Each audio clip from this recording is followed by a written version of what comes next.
आज तक रेडियो सुनता है सारा जहां।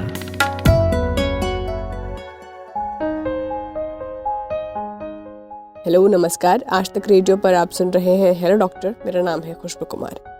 दिल्ली एनसीआर से लेकर कई राज्यों में फरवरी में ही गर्मी ने तेवर दिखाने शुरू कर दिए हैं। और जैसा कि होता है कि सर्दी के बाद बसंत का मौसम आता है, वो इस बार शायद मिस हो गया है। हम सीधे सर्दी से गर्मी की तरफ बढ़ाए हैं। यहाँ जो तापमान है वो 30 डिग्री तक पहुँच गया है। तो जब भी इस तरह का सीज़न चेंज होता है, जब हम सर्दी से गर्मी की तरफ बढ़ते हैं या गर्मी से सर्दी की तरफ बढ़ते हैं, तो इस मौसम में सर्दी ज़ुकाम का होना एक आम बात हो जाती है, जिनके लिए दवाओं की भरमार है। लेकिन हर दवा सब पर एक जैसा असर नहीं करती है। दूसरी बात यह है कि सर्दी ज़ुकाम होने पर बलगम बनना ये आम बात है। ये शरीर का एक रिएक्शन होता है, पर कुछ लोगों में बलगम बनने की जो समस्या है वो थोड़ी ज़्यादा होती है। ऐसे लोगों का गला भी जल्दी ख़राब होता है, और ख़ासकर सर्दियों में कुछ ठंडा खा लें या पी लें तो गले में दर्द होने लग जाता है, और उसके बाद आ जाता है बुखार। तो ऐसे लोगों को धूल मिट्टी में छींकें और खांसी भी ज़्यादा आती है दूसरों के मुकाबले। Hello doctor. तो आज जानते हैं कि कुछ लोगों को ऐसा ज़्यादा क्यों होता है और इसका इलाज क्या है। साथ ही जब सर्दी जुकाम होता है तो जो कफ की समस्या होती है उससे कैसे हम निजात पा सकते हैं। तो मेरे साथ डॉक्टर संजय भाटिया जुड़ गए हैं, जो फोर्टिस हॉस्पिटल में ENT स्पेशलिस्ट हैं। सबसे पहले तो बहुत बहुत स्वागत है डॉक्टर संजय भाटिया आपका आज तक रेडियो पर। Thank you for inviting me. जी, तो जैसा कि आपने बातचीत से पहले ये कहा था कि मेरी आवाज़ से आपने अंदाज़ा लगाया कि सर्दी ज़ुकाम मुझे भी हो गया है। तो यहीं से सवाल मैं आपसे शुरू करती हूँ कि जब भी सर्दियों मतलब सीज़न चेंज होता है तो इसमें ये जो सर्दी ज़ुकाम की समस्या है वो होती ज़रूर है लोगों को। कुछ लोग इसे केयर भी कर लेते हैं, बट इतना केयर करने के बावजूद भी आप इसकी चपेट में आ ही जाते हैं। तो ये आप अगर कारण बता सकें कि सीज़न जब भी चेंज होता है तो उस वक्त ये सर्दी ज़ुकाम की समस्या क्यों ज़्यादा होती है? परफेक्ट। ये जो चीजें होती है, ये चेंज ऑफ वेदर और टेम्परेचर्स और क्लाइमेट की वजह से होती है। जो ऑर्गेनिजम्स हैं, वायरसेस, बैक्टीरियाज वगैरह, उनके चेंजेस वजह के लिए उनको अपॉर्चुनिटी मिलती है। उनके लिए सूटेबल क्लाइमेट हो जाता है शरीर में। उसके बाद में जो इंसान का बिहेवियर होता है कि सडनली सर्दी से गर्मी आ रही है तो ठंडा पानी पी लेना या ठंडी चीज खाने शुरुआत करना, तो जो अपॉर्चुनिस्टिक बैक्टीरिया और वायरसेस होते हैं वो शरीर को अटैक करते हैं। तो उसके कारण नेजल कंजेशन, नाक में म्यूकस आना या गला दर्द करना या throat pen, sore throat, tonsillitis वगैरह की एपिसोड्स होते हैं। खांसी is the most common thing, वो भी होती है। और जैसे ये जो सर्दी ज़ुकाम होता है डॉक्टर साहब, तो इसमें जो सबसे बड़ी समस्या आती है वो है कफ। आपका जैसे नाक में से पानी आ रहा है, नाक में जो दर्द है, गले का जो दर्द है, वो एक आध दो दिन बाद, 3 दिन बाद ठीक हो जाता है। लेकिन हफ्ते भर तक ये जो कफ की समस्या है वो बनी रहती है। तो अगर आप इसके ऊपर एक क्लैरिटी दे सकें कि ऐसा क्यों होता है कि ये जो कफ है वो ज़्यादा परेशान करता है हमें सर्दी ज़ुकाम ठीक होने के बावजूद भी। ये कॉफ जो है दो टाइप का होता है। एक होता है इरिटेटिव कॉफ और एक होता है कि जिसमें बलगम होती है। तो अगर आपको सर्दी जुकाम हो गई है, नाक की कंजेशन हो गई है, तो नाक में म्यूकस डेवलप होता है।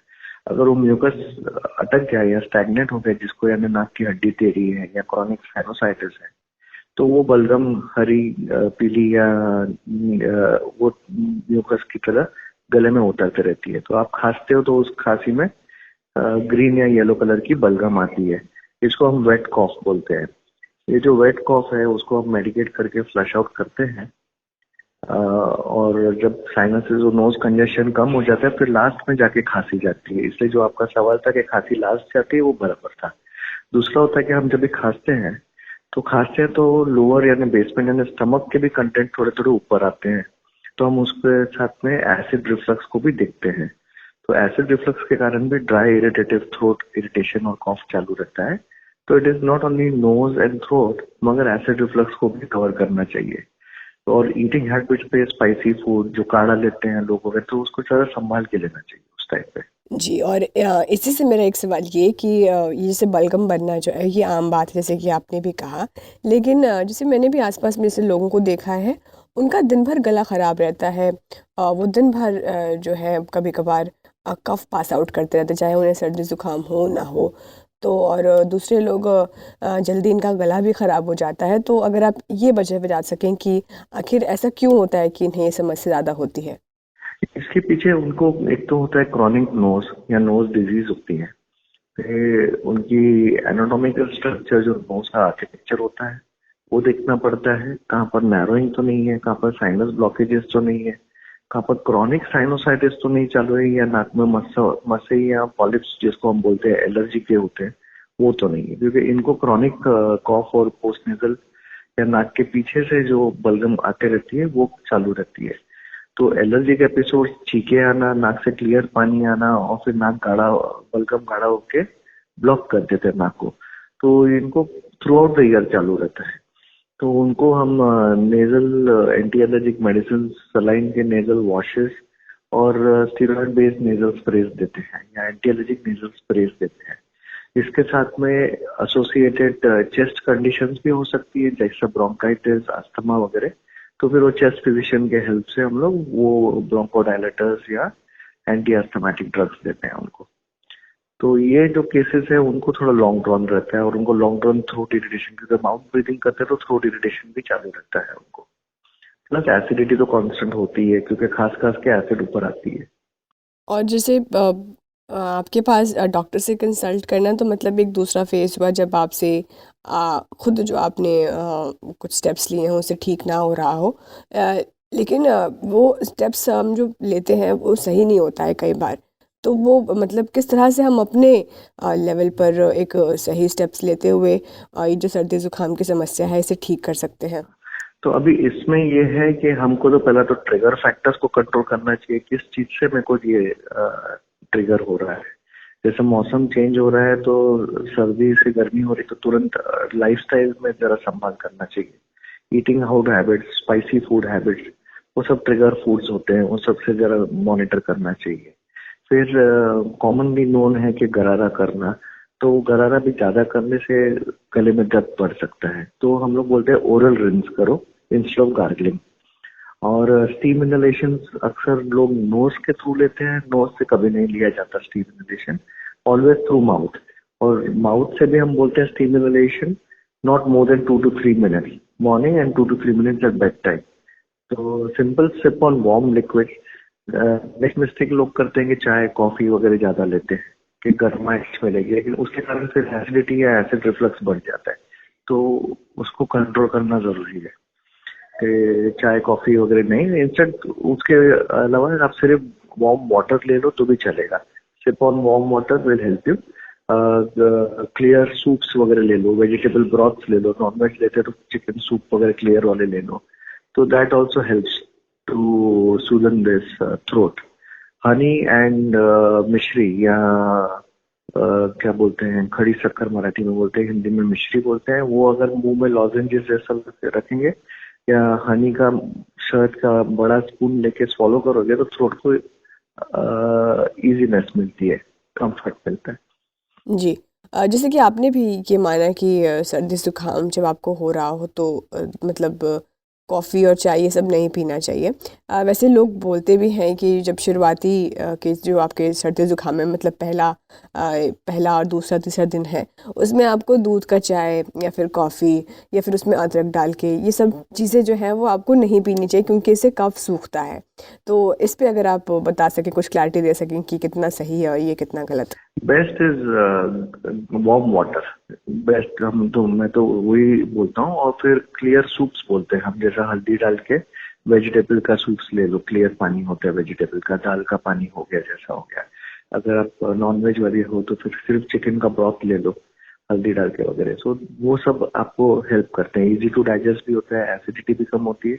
और गरम गरम जो होता है वो हल्दी वाला जो सूप्स होते हैं वो थ्रोट को भी सूट करते हैं। So warm liquids are more helpful than chai coffee and all. जी डॉक्टर साहब, और ये जो बार बार बलगम बनने की समस्या है, जल्दी जल्दी गला ख़राब होने की समस्या है, आप धूल में जाएं या मिट्टी में जाएं तो अगर आपके नाक तक वो पहुंचे तो आपको सर्दी जुकाम हो ही जाता है। तो क्या ये जो समस्या है वो जेनेटिक भी होती है? जेनेटिक इतना आसानी से नहीं बोल सकते, लेकिन एलर्जिक एटोपिया जो बोलते हैं, इंटॉलरेंसेस होते हैं जिसपे अस्थमास होते हैं ये कंडीशन फैमिलियल चेक की जाती है, उसमें पॉसिबिलिटी होती है। तो एलर्जिक सिंड्रोम्स में हम बोल सकते हैं हो सकता है। और आजकल की पॉल्यूशन और ईटिंग हैबिट्स और लाइफस्टाइल इतनी फास्ट चेंज हो रही है कि उधर से कहाँ से ट्रिगर आता है हमको नहीं पता चलता। तो वो जेनेटिक में नहीं आता, वो लाइफस्टाइल में आता है। और ये जो बलगम है, अगर हम इसको जल्दी क्लियर आउट ना करें, वो हमारे गले से या फिर हमारे लंग से वो जल्दी बाहर पास आउट ना हो, तो क्या क्या समस्याएं हो सकती हैं डॉक्टर साहब? नोज में बलगम कॉन्स्टेंटली रहती है, बनी हुई रहती है, नाक जुकाम से बंद ही रहता है और नॉर्मल दवाइयों से भी घट नहीं रहा था। तो हम सिंपल ओल्ड रेमेडीज होते हैं जिसको हम नेजल वॉशेस बोलते हैं। तो सॉल्ट वाटर नेजल वॉशेस होता है और पुराने जमाने में उस पर जल नीति बोला जाता था। तो नेती पॉट लेके या वो नेती पॉट से नहीं कर सकते तो हम लोग अल्कलाइन नेजल वॉशेस बोलते हैं। जेंटल वॉशेस भी नोज से कर सकते हो, तो जिससे बलगम नोज का साइनसेस का क्लियर होते रहता है, तो ये कॉफ और जुकाम भी कम होते रहती है। तो ये बहुत ही सिंपल रेमेडी है। तो नेजल वॉशेस है, स्टीम इनहेलेशन है और टाइम टू टाइम अपना एंटी एलर्जिक टैबलेट्स और नेजल स्प्रे चालू रखिए, वो बंद नहीं करिए। ट्रिगर फैक्टर्स से दूर रहना चाहिए। सिंपल जैसे अगरबत्ती है, परफ्यूम्स है, तड़का लग गया किचन में, ये सब जो ट्रिगर्स होते हैं वो जरा ऑब्जर्व करके उससे दूर हो जाइए। सो prevention will be better than the cure. अगर आपको पता चलता है आपका ट्रिगर क्या है, उससे दूर रहिए बस। और एक आखिरी सवाल कि जब इस तरह की समस्या होती है, सर्दी जुकाम आपको होता है, आपका बलगम बन रहा है, तो हम अपनी तरफ से जो दवाइयाँ लेते हैं, उसमें कौन सी दवाइयाँ हमें अवॉइड करनी चाहिए खासकर? एस्प्रिन हम नॉर्मली मना करते हैं, जिसके एस्प्रिन इंटॉलरेंसेस होते हैं, और NSAIDs ड्रग्स बोलते हैं जो पेन किलर्स होते हैं ज्यादा करके, उससे ट्रिगर आ सकता है जिसको एलर्जी एटोपियाज होते हैं और अस्थमा होता है। तो उनको हम बोलते हैं जरा ये अवॉइड करिए। Simple paracetamol type of medicine ठीक है, लेकिन ब्रूफेंस वगैरह टाइप की दवाइयां से अवॉइड करने को बोलते हैं। बहुत बहुत शुक्रिया डॉक्टर संजय भाटी आपका। तो आज के हेलो डॉक्टर में फ़िलहाल इतना ही। आपसे फिर अगले हफ्ते मंगलवार को मुलाकात होगी और जो डॉक्टर्स ने टिप्स बताएं, अगर आपको ये समस्या होती है तो उसे ज़रूर फॉलो करें, आपको ज़रूर आराम मिलेगा। बाकी आप अपने डॉक्टर से कंसल्ट ज़रूर करके दवाइयाँ लीजिएगा। तो मिलते हैं आपसे अगले हफ्ते, तब तक के लिए नमस्कार।